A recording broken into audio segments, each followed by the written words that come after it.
کتنی مسجدوں کے اندر لوگ کہتے ہیں یا غوث اعظم دستگیر۔ ارے عقیدہ اہل سنت سچا عقیدہ ہے۔ یہ 11ویں شریف ایسے نہیں پکتی، یہ میلاد النبی ایسے نہیں ہوتے، یہ ہر مسجد کے اندر یا غوث اعظم دستگیر ایسے نہیں ہوتے۔ کیوں؟ کیونکہ ان کو مقام ملے تھے میرے آقا کریم صلی اللہ علیہ وسلم۔ دوسری چیز، اب آپ داتا علی حجویری کے ساتھ تو نہیں کہتے غوث اعظم دستگیر؟ ارے اگر یا غوث اعظم دستگیر کہتے ہیں، ان کو سوٹ کرتا ہے، ان کا یہ مقام ہے، یہ ان کی فضیلت ہے، یہ ان کی عظمت ہے، یہ ان کا جہاد ہے، ان کا اجتہاد ہے، ان کی نوافل ہے۔ آپ قرب نفل کی بات کرتے ہیں، حضرت غوث اعظم قرب فرائض پہ بھی فائز تھے۔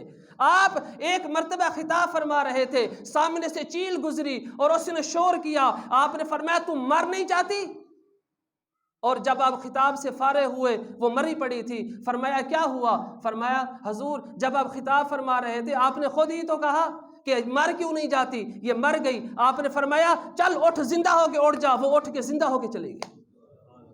یہ تو حضور غوث پاک کی میں کرامت بتا رہا ہوں۔ پیر مہر علی شاہ صاحب فرماتے ہیں کہ میں ایک دن ایک انگریز تھا، شکار کر رہا تھا۔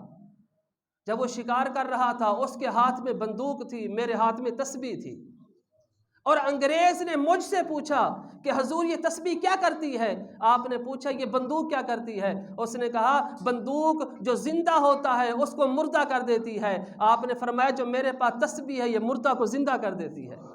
اور آپ نے جب یہ بات کہی تو اس انگریز نے ایک پرندے کو بندوق سے گولی ماری، وہ مر گیا۔ آپ نے تسبیح کو ایسے گھما کے اس کے اوپر پھیلایا، اس کو زندہ کر دیا۔